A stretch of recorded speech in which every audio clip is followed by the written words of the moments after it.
Aloha, ladies and gentlemen. Welcome. My name is Sprinklebeard, and today we're going to be reviewing Soleil. The bridges I burn shall light the path. Right on time. For the record, that's going to be going off like every 15 seconds. She's the Sunflare prodigy, and she's very chatty. She's Nero's daughter. Nero is one of my favorite champions in this game, so I'm very excited to review her. Understand, I have a heavy bias against this champion. So for anybody who loves this champion, cosmetically, I think she's amazing. Cosplayers, please cosplay this champion because it looks awesome. But admittedly, when we get to her kit, you're going to hear me be very frustrated. And I'm apologizing now at the beginning of the video before we get deeper. The bridges I burn shall light the path. So Soleil is an AoE magic champion, right? She's a mage. She specifically is single target and then kind of with her ultimate becomes an AoE mage. So her stats are in a very good place. Her attack speed is completely normal. Rage regen is in the normal place as well. And her cost is 18. So it doesn't make her difficult to get out. For all purposes, I would say she's kind of an upgraded Voltus. Now, the difference is that Voltus is always AoEing. And Soleil, as we go through her kit, does kill things like single targets, I would argue a bit better than Voltus. However, when it comes to their ultimates, I would say Voltus has a much better ultimate, but it just kind of depends on what you're looking for. The bridges I burn shall light the path. So, her basic attack is she deals 100% magic damage to one enemy, scaling up to 110% damage. Her passive is her attack interval increases by 30%, while her basic attack is permanently converted into 2 fireballs in quick succession, dealing 80% damage, scaling up to 96. I say this because I don't know what her kit does, right? You start off with this basic attack doing 100% damage, scaling up to 110, and then they change it instantly with her passive, which would be fine, but then why have scaling on her basic attack if you're going to change it to 2 fireballs? But that's fine. Maybe her ultimate will scale with this 2 fireball concept, right? Each attack bounces up to 5 targets, dealing 130% damage to each. This effect lasts for 26 seconds. So the damage scales from 130 up to 145%, so very nice. And then the skill cost goes down from 1,000 down to 900, which is, again, a very nice decrease for us so that she can be constantly throwing. I'm going to go into her awakenings here just so I don't have to hear her keep talking. What is strange about her kit is that her basic attack deals more damage than her passive. However, her passive does change her into attacking faster and attacking twice, which has its own advantages. Then her ultimate causes her shots to ricochet. However, her ultimate turns off her passive. So instead of her still throwing out 2 balls, she goes back to throwing 1 ball.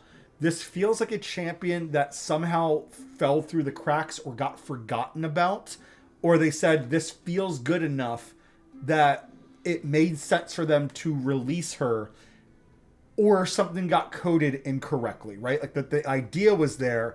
And if it was that she threw out 2 fireballs and the 2 fireballs bounced around, I would love this champion and I would instantly 6-star her because that sounds amazing to see these 2 fireballs bouncing all over the place. It would be a lot of fun to play with.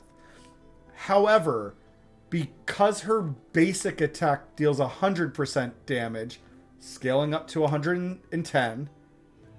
Her passive causes her balls to go down in damage, down to 96% damage, but you do fire 2 of them, so that's, for the most part, is a damage up, but with mitigations, could be a damage down.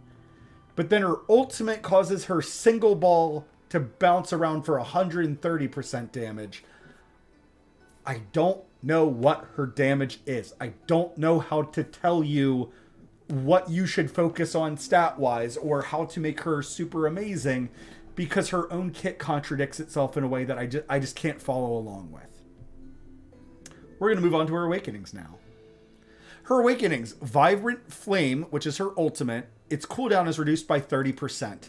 So now instead of it being the 1,000, it would be reduced by 333. However, I assume that the way that this works is after you reduce the skill cost by 100, right? That would take you down to 900. So it would reduce it down to it would reduce it by 300. So down to 600, making it a very, very fast ultimate. You would probably be spending only 10 to 15 seconds outside of her ultimate and then jumping back into her ultimate for 30 seconds, which would be a lot of fun. Her basic attack, or not her basic, her attack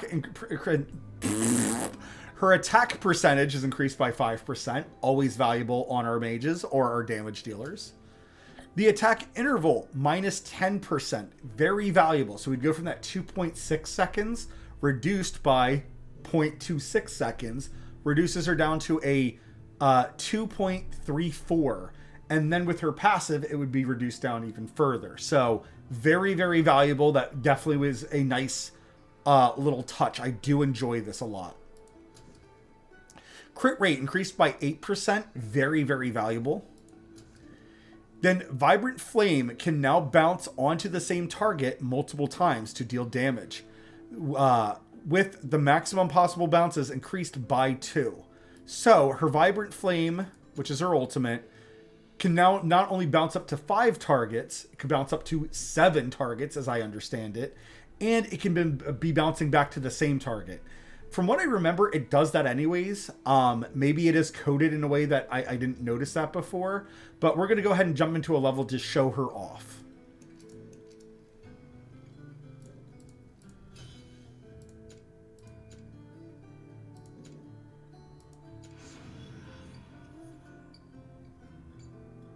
I can wait an eternity for victory.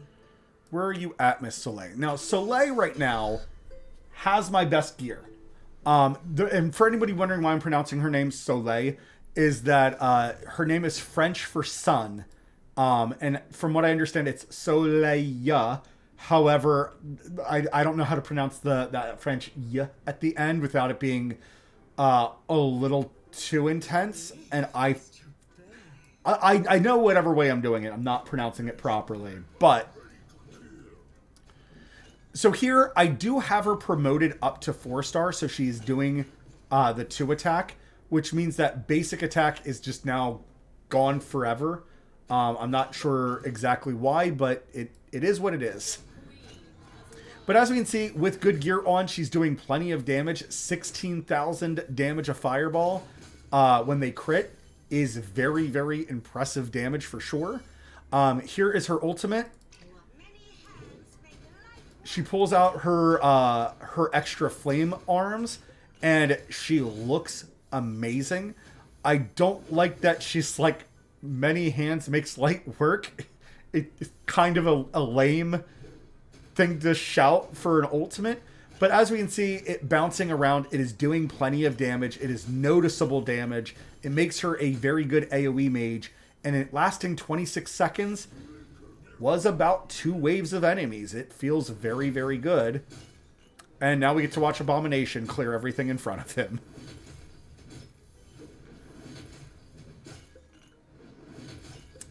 But Soleil is a fun champion. There's definitely anywhere where you need single target damage, her using her base attack will feel good. However, when it comes to killing only a single target, you are probably not going to want to ult. Her casting the 2 fireballs is probably going to be more damage for you.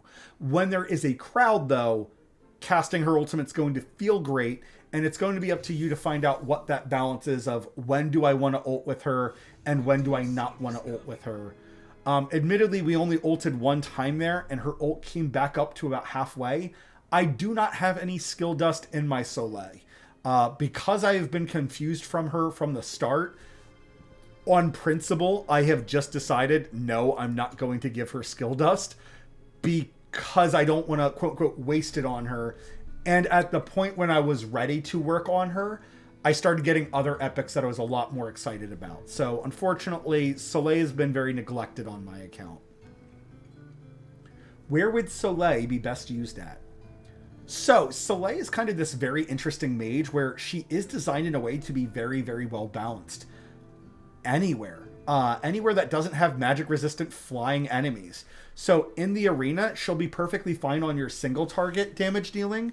But I don't think that she would be as strong as a dedicated single target mage like Azoth or like No versus Ult. Absolutely shreds single targets. So for that reason, you could bring her there, or if you have her, understand she's going to feel good in your single target.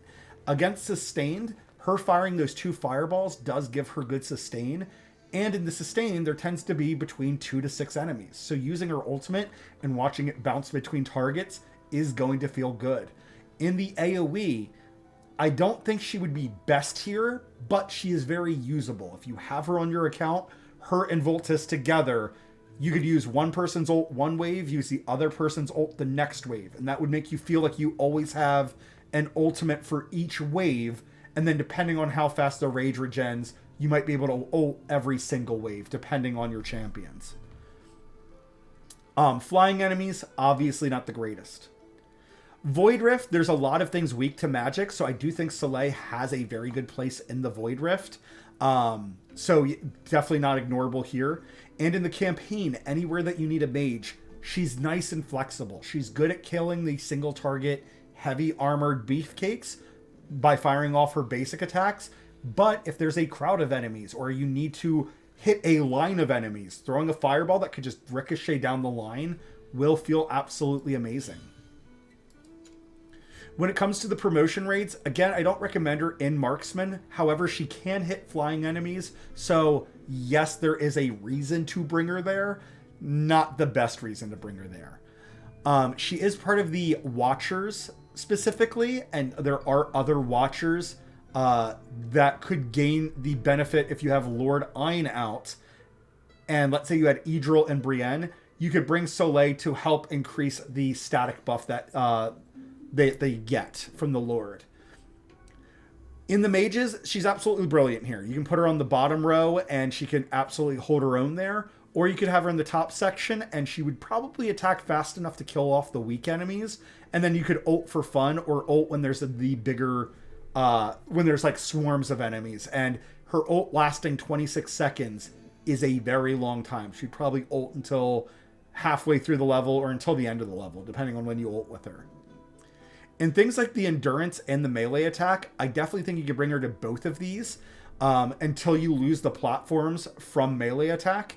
Her balls being able to kill single targets makes her good against like the dog enemies or anything fast moving. But her ability to ricochet, again, just makes her great. She's very well balanced in both regards. Guild Boss and Artifact Material Raid. We are going to separate these ones. So Guild Boss, I don't think she's going to be great here. Yes, if you don't ever ult with her, I suppose you could argue that her constantly throwing out the 2 fireballs could be good enough.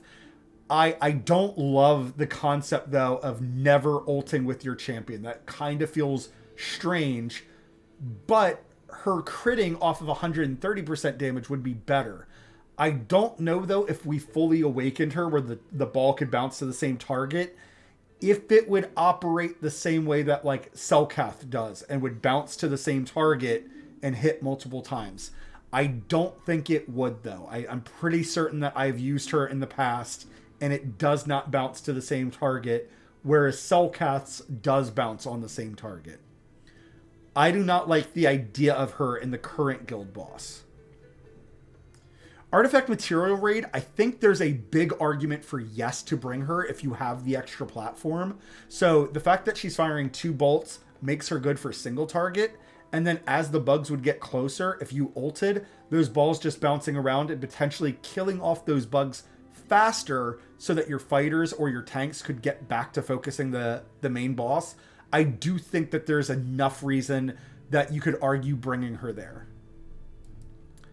Tide is definitely one of her strongest places. Between her firing 2 fireballs at one target, whether it's the small targets or the big bosses, doesn't matter. It's going to be good. Then you ult with her and it's bouncing all over the place. I actually foresee her being very, very good in Tide. Now that we're talking about this, of course, now I'm going to be tempted to build her to try to up my tide a little bit better. Resource Raid. Again, this is an amazing place for her. Her flexibility of being able to kill single targets or larger target or smaller targets makes her amazing in both of these raids and very useful as a mage. The gear raids. Gear raid 1 specifically, I can see her being a lot better in.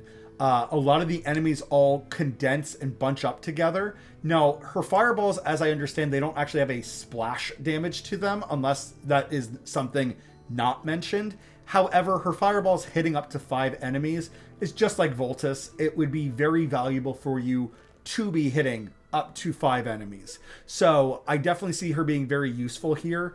The fact that the balls, I would assume, travel at random, they don't seem to have any discernible rate of attacking. The problem that you would have is that as the bugs come down, the bugs are magically resistant. So anytime that your fireballs are bouncing to them, you're kind of losing damage, or your damage would kind of dip down sometimes. So she might not feel consistent there. That might be something just to keep in the back of your mind. Gear Raid 2 is an area where mages do very well because the charging things, and in past videos, by the way, they were rolling boulders. They've recently changed them to running stonemen instead. They are weaker to the magic side of things. So I can first see people bringing her here, and she'd probably do okay. You probably aren't going to run into too many instances where you can ult, though. Much of the time, there's only 1 to 2 enemies out, at most 3 enemies out. So you might have a very hard time ulting with her unless your tank is very, very good. If your tank is very good and your healers are keeping your tanks up, yes, you might be able to bunch up some enemies to use her ult to its advantage. Gear Raid 3. So again, she's not great at dealing with flying enemies. Probably in your earlier Gear Raid 3s up through, like, let's say Gear Raid 3-12, I could foresee her being useful here because she's still attacking multiple times, so she would be fine hitting some of the single targets. We did have a second account, and I was using her on the side because we only had 3 piercers on that account, so she was handling a side portal. But ironically enough, if she died, I then replaced her with Azoth, and then Azoth would finish off the target. And when the next one would come out, it would kill Azoth, and by that time I could put in Soleil again. She's usable there. Understand, though, that the enemies are strong against magic, so I don't think she's great here.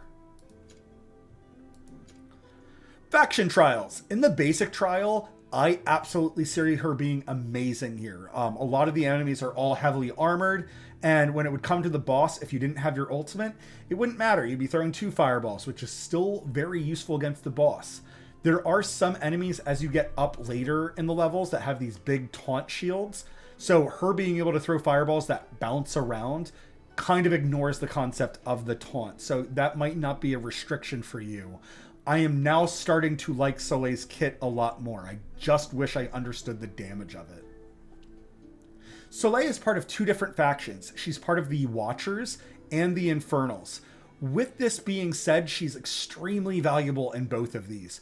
Not only is she an epic magic dealer, which helps out a lot in both of these trials, but her flexibility for picking off that single target, so not always just like the big heavily armored enemies, but sometimes there's like waves of enemies, or enemies that have, like, there's these lizards that have a large amount of HP. Her being able to focus them down will feel good. Likewise, there's times when there's like 5 enemies running at your tanks. That will also feel good, that you can bounce the damage around. In the Infernals, there's a lot more need for single target damage, so she's going to feel very good here as well. I have the hiccups, and that is it for Soleil. Ironically enough, I have very heavily underestimated Soleil for the longest time.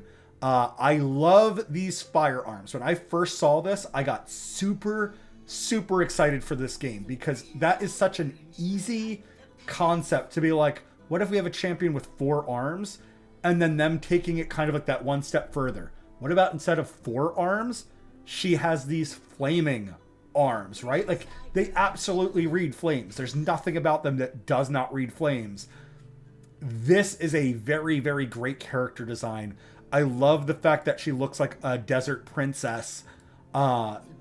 Really, really cool design along with Nero. Nero, I think, is one of my favorite designs for like a desert mage himself. Really, really cool. I will say that her ultimate is a little weird to me. I typically did not like the concept of her throwing these bouncing balls.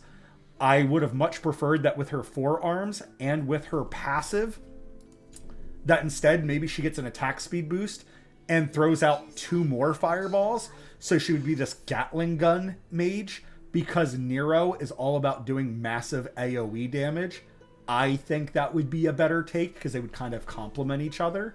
But still a really cool design champion. I admittedly do like this kit more than I thought. I just think that this... I hope that she gets a rework. I hope that this basic attack instead just becomes this, and I hope that this passive gets changed into something more interesting. But if they made her basic attack this, I think it would make a lot more sense. And I'm very hopeful to see what they potentially do with these champions going forward. Ladies and gentlemen, if you liked the video, please hit the like and subscribe button down below. I would greatly appreciate it. If you found this video helpful and want to talk to us in person, come over to twitch.tv/sprinklebeard. We stream every day, Sunday through Wednesday, pretty reliably. It depends on my sleep schedule and when I'm working and blah, blah, blah. Thank you very much for watching, but of course, until that next time, ta-ta.